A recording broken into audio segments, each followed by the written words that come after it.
Hey everybody, it's Mike Yow again with Savage Kingdom's role-playing game, Fire in the Head Productions. Wearing my fancy schmancy headset again, all cool. Actually, yeah, it's all right. It's pretty good. So today's video, I thought I'd do a video about. I'm thinking about doing a series of videos. Depending on how many people watch these, it's still getting difficult to really get people to subscribe to the channel. But I'll keep going. Apparently, it takes a while. Um, and I'm pretty excited about this kind of stuff, and I have 41 years of role playing experience to offer, as well as acting experience. So I feel like, I have a voice out there. I think I have some things to contribute to the hobby and advice to give, and perhaps even be heeded by. So, if I'm doing this series of videos about Savage Kingdoms, because the Savage Kingdoms role playing game, the core rulebook is about to come out. I just pretty much signed off on the final thing with my graphic designer. So it'll be going to the printers pretty soon, and we should get proof copies hopefully in the next couple of weeks. And then it'll go out to the Indiegogo supporters who contributed at that level to get a hardcover book and for sale and all that kind of stuff. So, all right. So, speaking of Savage Kingdoms and the series of videos, this is the first one, assuming it all works out. And so I'll be breaking down various components of the game system and the setting. Eventually, I'll get to the setting stuff, which I actually find more interesting, honestly. But because it is a game, there needs to be a structure, right? There are game mechanics. So today's video is about talents and weaknesses. So why are they both together, you might ask? Well, one, in some many ways, opposes the other. They're almost complete opposites. They're sort of a yin and yang, helping to produce your character. So talents and weaknesses in Savage Kingdoms are what I consider one of the main pillars to your character. So basically, you have your race, your calling, if you choose one. Callings are optional, but race, calling, talents, weaknesses, and skills, and equipment. Those are really kind of the six pillars. I would say the seventh one would be spells. If you are learned in the magical arts, your character is. And then all the descriptive little final details are sort of at the end there. But talents and weaknesses are one of the main pillars to your character, expressing your character. Not only story wise, but also game mechanically. Because, in my opinion, I've said this in other videos, story and narrative should meet mechanically. Otherwise, what's the point? One supports the other, right? If all you worry about is the game mechanics and the min-maxing and the pluses and minuses of everything, and you're not marrying it to the concept of the character, it's not going to work. I've been doing this a long time, and never. You can always tell the player gets bored after a few sessions because they didn't marry it with the story. Uh, Sometimes it can work in opposite. Doesn't see it as much. Like there's some people that worry completely all about story and they don't care about the mechanics, and that actually weirdly enough works out better. But still, it's good to kind of have a meeting in the middle, as it were, the two coming together as Lego blocks might do to support each other. So this is talents and weaknesses. So first, I'll start with talents. What are talents? I think I probably just described them right there. So it's one of the main pillars of your character, of character creation. And more specifically, talents represent, I think the word is pretty fitting. It represents what your character's talented at. Um, Talents and skills, often in modern nomenclature, kind of run together as almost being the same. But if you really break down the words, they're different. So a talent really is more of almost a natural gift or a knack that you were born with. It might have been something that you learn and hone, but not to the degree that a skill. And that's why game mechanically they're different. There's not skill levels of talents. You don't put skill points into talents. You put skill points into skills. That's why they're called skill points. Um, so talents are more like you either can do it or you can't. Now there are a few talents that are like minor and major versions, as some of you who have played the game know, or lesser and greater, however you want to word it.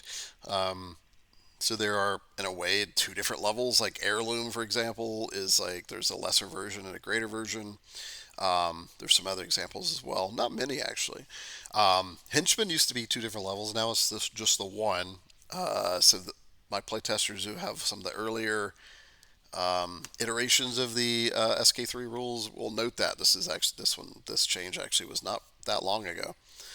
Um, yeah, henchman's just like 4 points. The various degrees of henchman just wasn't really working out. It was getting kind of confusing. That's why we playtest. We learn all these cool things. So what are talents? Where was I? Yeah, I tend to ramble, and I don't edit these things. So, like I said, they represent knacks, right?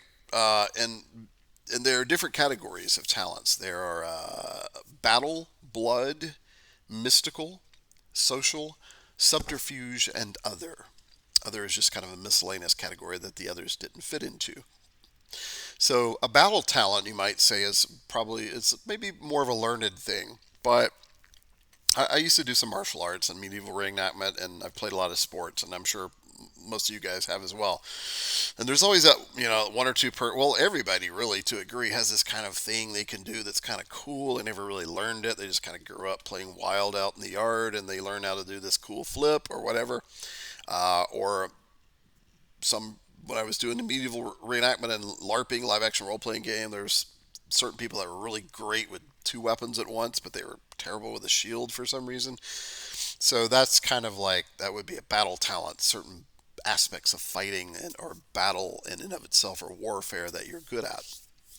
Um, the other categories are probably more gifts, natural knacks, blood talents, for example. The next category. There's only about 12 of those because they're pretty rare and they really should, in a fairly low to medium magic setting, there shouldn't be a whole lot of them. It'd just be ridiculous. So those are things you're born with. In fact, you can only choose a blood talent at character creation because it represents something you were born with. You can't get it later. You can't advance, and then suddenly I'm Gorgon blood or I'm demon blood. It's like, really, what happened, pray tell, that we did not know about in between advancements? So that's something even downtime really can't explain. So you have to start with it. It's a birth. I almost called them birth traits or bloodline talents, but I thought blood talent kind of summarizes it all. So that's more of a gifting. Mystical talents as well. Some of those are kind of giftings. A few things you could probably kind of learn as well. Those are I didn't want to call them magical talents because that's word doesn't really fit. It means the talents are all magical. Mystical fits because some of them aren't necessarily like tied to the magical arts skill. Some are completely like second sights, pretty much completely removed or death touched or something like that, or totem animal. So there's some things, as you can see, they're all mystical, but they're not necessarily magical in the hard coded sense of the word. Um, Next, and then we have social talents, right? Social talents. Remember, you have to start with at least one of those. I've seen people kind of overlook that. It's actually written in the paragraph above when you see the core rule book. It says that you must select one. So blood talents you don't have to have any, or any of the categories you don't have to any. But this is one of the few that you actually have to have at least one talent, and that's the social category.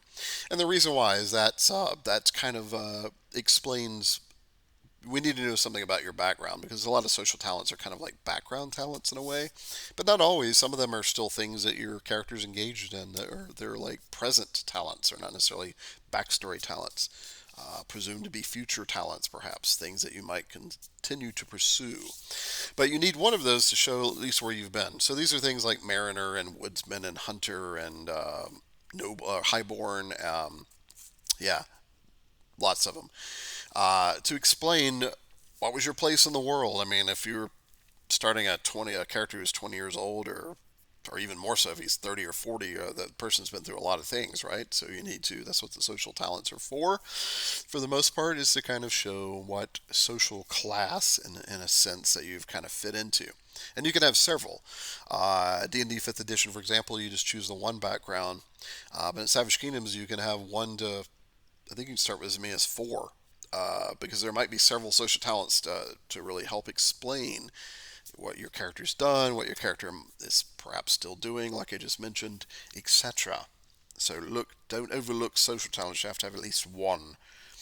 Then we have subterfuge. That's the fifth category of talent. Subterfuge is, as it says, it's subterfuge. It's stealth and subtlety and coversion. Yeah, so those are things like some of them are kind of obvious, like sneaking around type talents.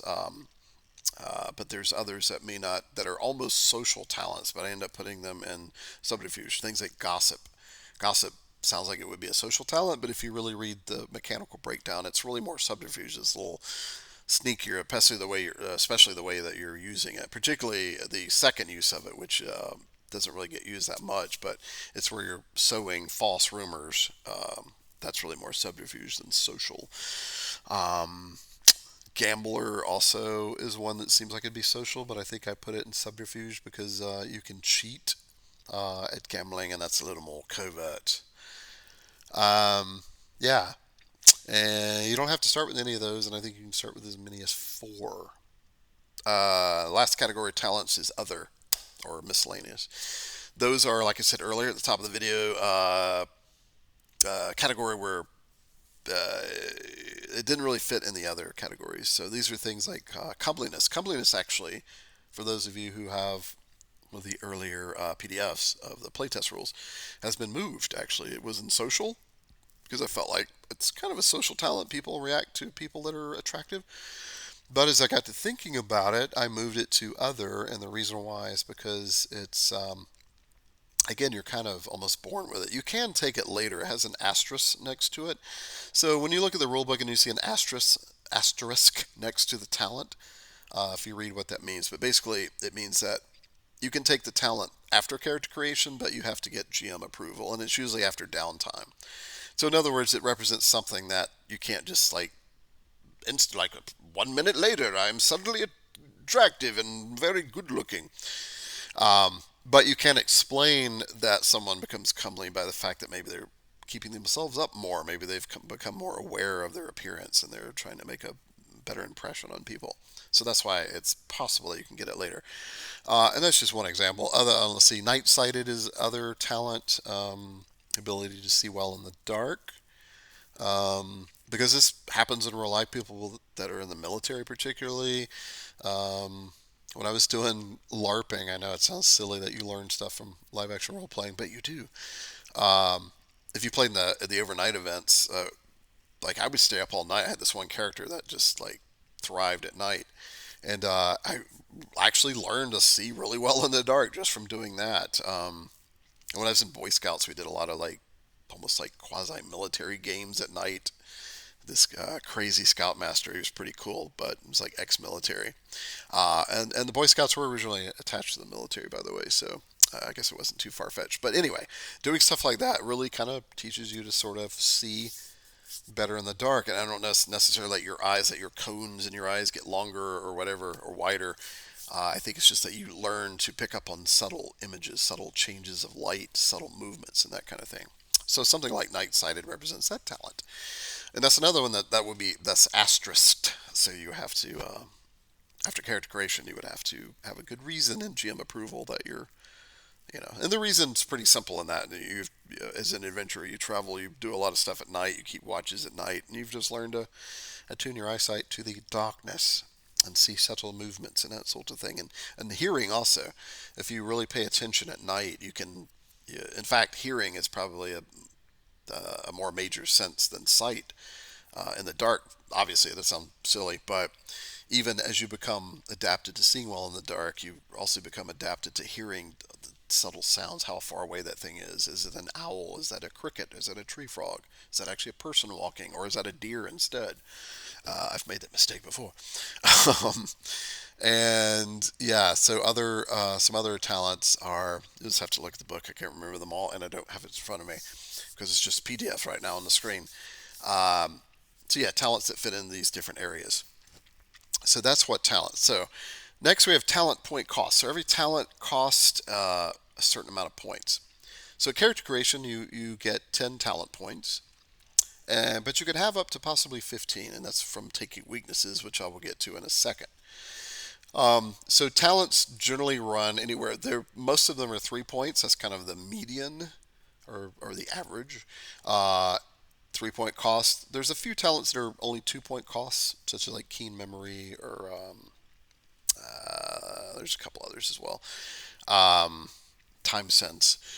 And then there's a few that are 4, and then some of the blood talents are like from 4 to 7. I think the most expensive talent in the game is a 7 pointer. I think that's Vampire Spawn, a blood talent. Giant Blood, I think, is up there too. I think it's 6. So, yeah, She Blooded, I think it's like 5, and Sleer Blooded, etc. So, yeah.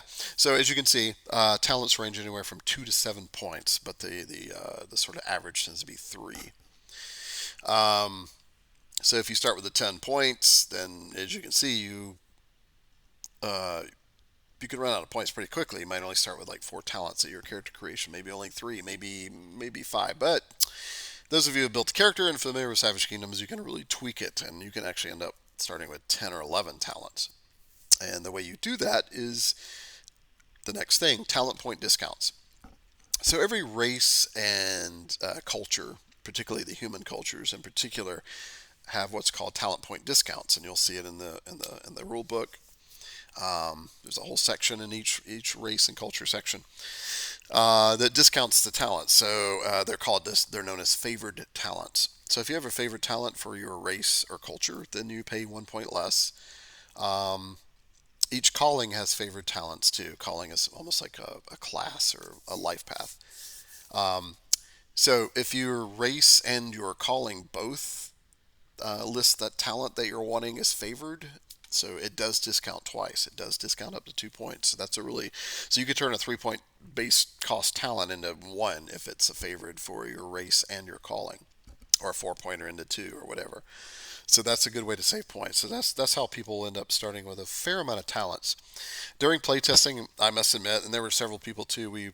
There was a point we thought it might have been almost getting too many that you could start with, but I'll speak to this more in a second. But in the end, we realized that it's actually not. I think it was fine. So I left it alone. I really like the overall system of being able to reduce that, and I'm willing to skew slightly more to someone having an extra talent or two at character creation than breaking the elegance of the system.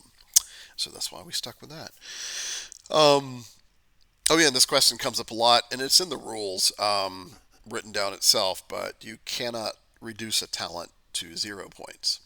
So you can't, like if it's a 2 point talent and you reduce it by 2 points from class and from calling and race, then it's not 0. 1 is the minimum. You must always pay at least a point. The only caveat, the only exception to that, and it's pretty clear, so it's not really an exception, but I'll bring it up anyway. Certain races get like, for example, the Dark She and the Aluna She in particular, get magic affinity for free, and that's a talent. But they get it for free as a racial ability. So it'll actually list itself as a racial ability that you get it for free. And there are a few talents that certain races reduce by 2. For example, the Thracians or the Thraki, they reduce the cost of Trollborn by, is that right? Yeah, by 2. Because that's one of the very few people that actually will accept trolls mating with them, troll blood, because most people, it's not. It might seem cool that, oh, I'm a troll, but if you really think about it, realistically, if you really read the setting material, you're like, yeah, that's their trolls are brutal and evil, and yeah. But so the Thracians kind of accept them and to make their race stronger, at least physically, maybe not so much mentally. So that's why I reduced it by 2. Duergar reduced rune magic by 2. So that's another example. And I think the Kimrethi reduce body painting by 2. That might be the only examples. There may be 1 or 2 more. There's not many of those that reduce by 2 from just one thing, like race or something. No calling reduces anything more than 1 point, by the way, on that note. Okay, another question that comes up: retroactive. I've seen this several times, and it's actually a legit question. So some people have asked playtesters and other people who've kind of written in, have read over the game, does a talent point does a talent reduce retroactively? So, which is a good question. So, for example, the way you might ask, well, how would this work, right? Well, the way it works is because some talents actually discount other talents. So you might have a talent and then you get a new one at an advancement when you get talent points, which I'll get to in a second. and then you look back and go, oh, I already have this talent, and it says if I have that one, it reduces the one that I'm getting by one. So it doesn't work that way. It's not retroactive. So there's the answer. Okay, getting into weaknesses. Weaknesses kind of counterbalance talents, both mechanically and narratively. So, what are weaknesses, you might ask? Well, weaknesses are kind of like talents, like fairly obvious, I suppose. They are weaknesses to your characters. A lot of other game systems call them flaws or disadvantages or quirks, I think I've even seen. I've never really seen a game call them weaknesses, so that's kind of why I went with that, and I thought that was kind of cool. Um, so, and I'm sure there are some games out there that have that name. I just haven't seen one. So weaknesses are, as they say. So these are things that they can give you bonus points, but more importantly, they give you story options. Right? That's really the main reason we're playing this game, or hopefully should be. Um, People play for various reasons, but I think mostly it's about story. Right? It's about sharing a collective and collaborative story with your friends and with the game master, who hopefully is also a friend. So if you choose Oathbound as a weakness, it doesn't sound like that would be a weakness, but it kind of is, because if you're bound by oath to someone, they can another NPC, they can yeah, they can call upon you at some weird time. You're in the middle of this adventure, and suddenly they need you for war or to bodyguard them or for advice or something, and you have to go do it unless you want to break your oath, and then you gain the Oathbreaker weakness most likely, um, which is another weakness in and of itself. There's physical weaknesses as well, like disfigurement, lame, maimed. Lame in the traditional sense of the word, meaning that you have kind of a bum leg or a club foot. You don't move as well. Um, Maimed is like usually a missing finger or a couple of fingers or part of a hand or something, depending on what degree it is. Disfigured, your face is kind of messed up. You have negatives to penalties to persuasion and performance, skill rolls, stuff like that. There's a bunch of weaknesses. I don't want to go through all of them. Not really the point of the video. Just giving you some examples. Oathbreaker is one. Tainted is one. Tainted is really the only way you can be truly evil in Savage Kingdoms. I've spoken of this in other videos, but Savage Kingdoms is more of a gray morality. It's more of a Game of Thrones morality. It's more of a, I guess, it's really more of a realistic morality, to be honest. But there are morality systems built in the game, so each race and culture has a code of honor, and you can follow that if you want. And that's basically meaning that you're good or lawful to that society. If you don't follow it, then might be considered kind of chaotic or dishonorable. So, or maybe you kind of follow some of it and you're kind of in between, which is probably where most people would be. So it does give you some guidelines for an alignment or for an ethical morality system. Uh, all the different elite affiliations, such as the different priesthoods and different organizations that you can join, orders and sects. They all have codes of honor as well that you can follow to give you guidelines. Those tend to be more strict, particularly like the priesthoods and even some of the other ones, the knighthoods. If you break one or two of those tenets or codes, and you're probably ousted, possibly even ritual execution. So yeah, so those are all. Don't look at them that stuff as restrictions. Those are all fodder. Those are all nice things to give you role playing options, to give you story, to develop your character personality traits, goals, motivations, etc. Um, yeah, those are weaknesses. Bonus points. So weaknesses grant you bonus points up to +5 maximum at character creation. And what that means is you can have up to 5 bonus points worth of weaknesses. Now, there are also favored weaknesses. Every race and culture has a favored weaknesses, and I think all the callings do, at least a few as well, meaning that you gain a bonus point for taking it. So, for example, say you take a weakness that's worth +2 bonus points. If it's a favored weaknesses, then you would get 3 for it. You still can't start with more than 5, though. So meaning you could start with a 3-pointer and a 2-pointer. Doesn't even have to be 5. Some people might not choose any weaknesses. Most people at least have 1, and often 2, and I've even seen 3 that you can tweak out of the 5 points there. And the cool thing is, again, they give you the bonus points that you can spend towards talents or skills. They don't necessarily have to go to bonus talent points. They can also go to skill points too. So just to be clear, that it's in the book, but just let people know, because most people spend the bonus points for weaknesses on talents. But I've seen people do it on skills as well, or split the difference. You can split the difference. So if you get 4 bonus points from weaknesses, you can spend 2 on skills, 2 on talents, or 3 in 1, or however you want to do it. So that's to be noted. Oh yeah. Whoa, I just had a thought. I'm trying to follow my notes here. GM approval for some is what I wrote down. Okay, I think I remember what I meant by that.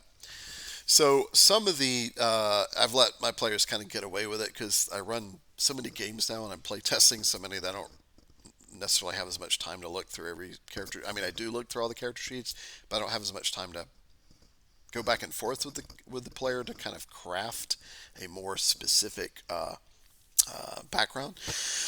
So some of the weaknesses have to be GM approval. So particularly like phobias and obsessions, those are those are kind of fun because they can almost be anything. There's like examples in the book, but you can, as long as the GM approves, they can be almost anything as long as it's not like ridiculously silly because it is a fairly serious setting. Um, so yeah, so GM approval for some. So if you have fear of grapes, that's you need to let the GM know about that, and he or she has every right to go. That's kind of silly. It's ridiculous. Or what I like to do is go, why do you have that fear of grapes? Maybe think a little deeper. Why is it? Did your family own a winery or something, or did you? Do you remember waking up one night as a child and all the crows had eaten all the grapes in your family's vineyard, or like attach it to some actual thing that might have happened, and preferably maybe some kind of gritty thing. This is sword and sorcery after all. So don't do the silly stuff. I mean, if the GM approves, the GM approves. But and then some of them, if they're so, like for example that one, if they're so minor, like they'll hardly ever come up, then that's probably the player just trying to min max, just trying to get the most bonus points for something that'll hardly ever happen. So yeah, don't do that. So don't you're not fooling anyone. People, the GM will be on to you, and you're also denying yourself cool role playing possibilities. So look at weaknesses not only as gaining the bonus points, but also storytelling things, like things you can bite your teeth into for like how to role play your character, and it gives the GM some things to I hate to say mess with your character, but challenge your character is really the appropriate word. Yeah, so GM approval for some of those weaknesses, technically all of them, but and then role playing weaknesses. So I think I just touched on that. Make sure you remember your weaknesses as well as your talents. I think it's easy for most players to know about these cool abilities they can do, but also know about your weaknesses. There's no hero in literature that's like well known doesn't have a weakness. Batman, Superman, they all have a built-in weaknesses, and the reason a weakness and the reason is for that is because it makes them more interesting. It makes them more human. We all have weaknesses, so we automatically connect with those literary characters who are like, oh, that bloke's quite powerful, but he's also, I don't know, he's afraid of birds. It's kind of like me when I go out in the fields.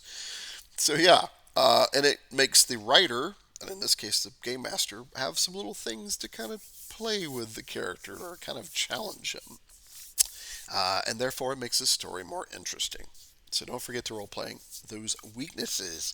The GM will, probably bring some of that stuff up and challenge you with some of the things. But if you can remember them yourselves, you can put them into your narrative as you describe your character and just make it much more verisimilitude.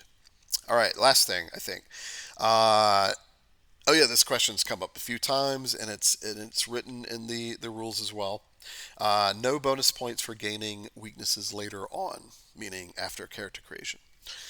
So like I mean, I guess it's obvious, but I don't know, maybe it's not. I guess it's a fairly legitimate question.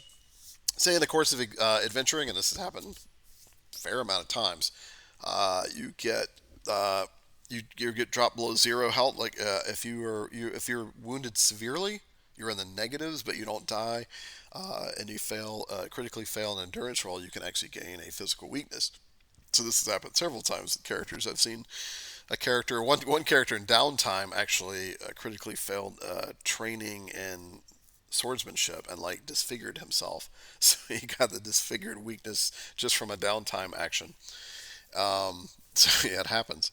And during the course of play, someone got their hand chopped off, and that was end up being really cool because this whole quest for this dark she craftsman who was able to craft things out of Sildaril, and he actually made this silver hand for this character. Those of you who are familiar with Celtic mythology might can tell where I'm going. Lu of the Silver Hand, or Nawada. So he was kind of that character was mirroring that sort of journey of this Celtic myth, and he had the destiny talent, so it kind of fit right in there.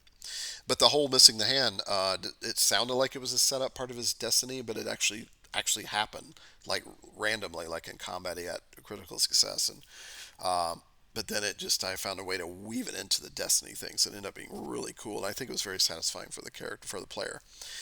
Um, yeah, so no bonus points for later on. So if you do lose the hand, you don't get the bonus points for being maimed, or if you do have the horrible leg injury, you don't get the bonus points for lame, or you choose to be obsessed as a role playing thing. Like I really like that queen that we met, or I really like that jewel that I saw that Dwargar making. I'm just gonna role play being obsessed with. Is that cool? I'll just take obsession. And some obsessions can also come up through play. I've seen madness come up a few times. If you critically fail on certain magical arts rolls, you can become mad. You could become insane because magic shouldn't be taken lightly, particularly in Savage Kingdoms.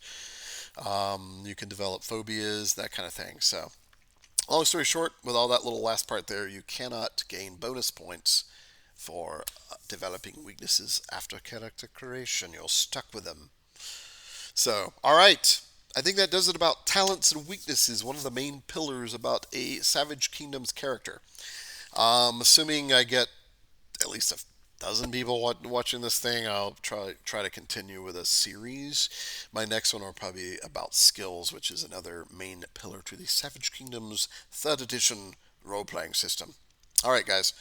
Well, and gals, thanks for tuning in and watching this video. And like I said, maybe I'll do some more if I can get the popularity up there. So help me out by liking, subscribing, all that stuff down there, I think, if it's YouTube. And otherwise, I will talk to you guys later.